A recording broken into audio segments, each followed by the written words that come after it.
Olá, amigos e irmãos do canal Conceito Bíblico. Olha eu aqui mais uma vez, me chamo Adriano Viana e quero convidar você, você que não é inscrito no nosso canal Conceito Bíblico, por favor, se inscreva e faça parte daquele time que está lá inscrito, né?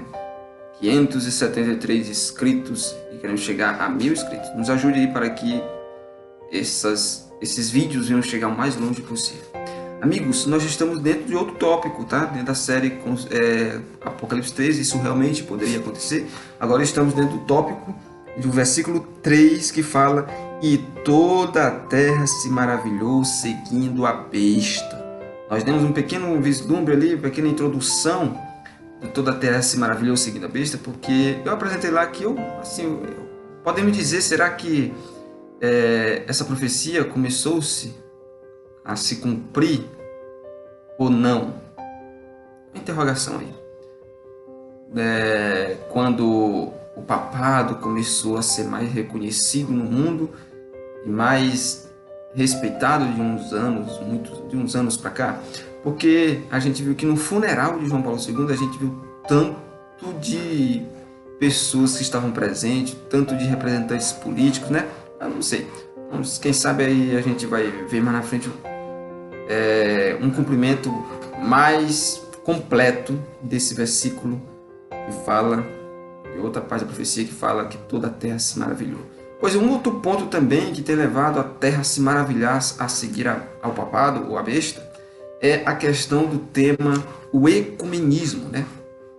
Porque um dos objetivos de João Paulo II foi justamente esse, estabelecer relações com outros grupos religiosos. Embora ele almejasse especialmente a união de todos os cristãos sob a bandeira papal, também esteve atento às religiões não cristãs. Ele sentia ter um laço especial com os judeus por estar familiarizado com os sofrimentos impostos a eles na Polônia, dominada pelos nazistas ao longo da Segunda Guerra Mundial. E foi justamente o primeiro Papa a visitar uma sinagoga em Roma. Em 1984, ele encontrou-se com membros do B'nai B'rith, que é uma organização judaica dedicada aos direitos humanos. E 2 anos depois, ele reuniu mais 270 líderes religiosos, cristãos e não cristãos, para um serviço de adoração em Assis. E entre os presentes estavam sacerdotes hindus, xamãs tribais e o budista tibetano Dalai Lama, os quais tomaram assento ao lado do Papa. Em 1993, foi quando ele estabeleceu relações diplomáticas entre o Vaticano e Israel. E em 2000, ele visitou esse país, onde orou no Muro das Lamentações e se encontrou com líderes judeus. E 4 anos depois, os principais rabinos de Israel retribuíram o favor visitando o Papa no Vaticano. João Paulo II também iniciou contatos com os muçulmanos e em 1996, ao ser presenteado ali com o exemplar do Alcorão pelo patriarca Rafael Bidawid, do Iraque, ele se inclinou e beijou o livro em sinal de respeito. E vale ressaltar o seguinte, que o Papa ele cooperou com os islamitas no que se refere às questões de interesse comum. Na Conferência das Nações Unidas realizada em 1994, em que um dos assuntos tratados foi a evolução dos direitos das mulheres, a gente percebeu lá que João Paulo II se uniu aos muçulmanos para pressionar a conferência a adotar na resolução final uma linguagem que protegesse os fetos. Tá? Além de tudo isso, João Paulo II era um exímio diplomata político. Ele enfrentou o comunismo, como a gente já falou aqui, e desafiou destemidamente seus líderes, fazendo com que todo o sistema no leste da Europa, ruísse completamente. A União Soviética, que no auge de seu crescimento foi uma das 2 superpotências mundiais, não existe mais. Graças à influência e interferência desse Papa. Tá? Isso ocorreu em grande parte por causa das habilidades políticas de João Paulo II. Ele tinha uma habilidade terrível. Tá? Líderes de todas as grandes religiões do mundo viam João Paulo II como um grande homem. E o conferencista protestante chamado Billy Graham, ele chegou ao ponto de chamar João Paulo II de a consciência moral do Ocidente e a forte consciência de todo o mundo cristão. Então, ao falar sobre um encontro que teve com o Papa em 2002, Mufti Selim, que é o líder da grande comunidade muçulmana da Bulgária, disse, abre aspas, cremos que o mundo precisa de João Paulo II porque ele fala em favor da paz, dos pobres e dos crentes, fecha aspas. E um outro rabino, James Rudin, da Comissão Judaico Norte-Americana, disse que o Papa, abre aspas, compreendia os judeus não apenas com a mente, mas com o coração. Suas contribuições, disse que o Papa, suas contribuições são históricas e provavelmente ele é o melhor Papa que os judeus já conheceram, fecha aspas.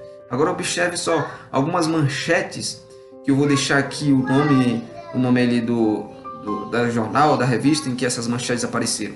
Algumas manchetes de uma série inteira de artigos publicados em uma revista protestante chamada Christianity Today, que é a principal revista do protestantismo evangélico norte-americano. Veja algumas principais manchetes. Diz, uma primeira manchete, Papa deu aos evangélicos o impulso moral que não tínhamos. A segunda, Papa alargou o caminho para evangélicos e católicos. E outra manchete que saiu nessa revista, não mais anticristo. Evangélicos elogiam o Papa. E uma outra, ele era meu Papa também. Uma outra manchete que saiu, protestantes elogiam o Papa por causa de suas posições ecumênicas e sociais. E uma outra manchete, a última, que saiu também nessa revista, foi o funeral do Papa coloca em foco afinidades entre católicos e evangélicos. Sabe o que é uma coisa interessante? A gente sempre pregou isso. Nós sempre pregamos que os protestantes, evangélicos, tal, eles vão se unir ao papado em pontos comuns de doutrinas. Começa tudo, vamos estar unidos aqui num bloco contra o aborto. É uma causa elogiável? Sim. Mas aí vocês vão ver quando essa união gerar perseguição. Imaginem unidos em prol da defesa do domingo. É o que vocês vão ver nos nossos próximos vídeos que nós vamos falar, tá? Então você percebe assim, o Vaticano, ele tem um empenho muito grande em promover o ecumenismo. O ecumenismo em que promova os ensinamentos e doutrinas católicos. Então eles começam em pontos comuns de doutrina. A gente percebe que esse ecumenismo já existe até hoje. Um dos últimos grupos, que eram muito hostis ao papado, que eram os pentecostais, já assinaram recentemente com o Papa atual, o Papa Francisco, um acordo em que eles se comprometem a unir-se nesses pontos, tá? Amigo, não vou alongar muito a conversa para o vídeo não ficar muito longo, mas espero que você tenha compreendido um pouquinho sobre o papel que o Vaticano tem e o esforço que eles fazem em promover o ecumenismo, tá? E esse também é um dos pontos em que está levando toda a terra a se maravilhar seguindo a besta. Que o Senhor te abençoe e te guarde, e o nosso conceito bíblico é: certo é o sonho e fiel a interpretação. Valeu, nos encontramos no nosso próximo vídeo, que o Senhor te abençoe e te guarde.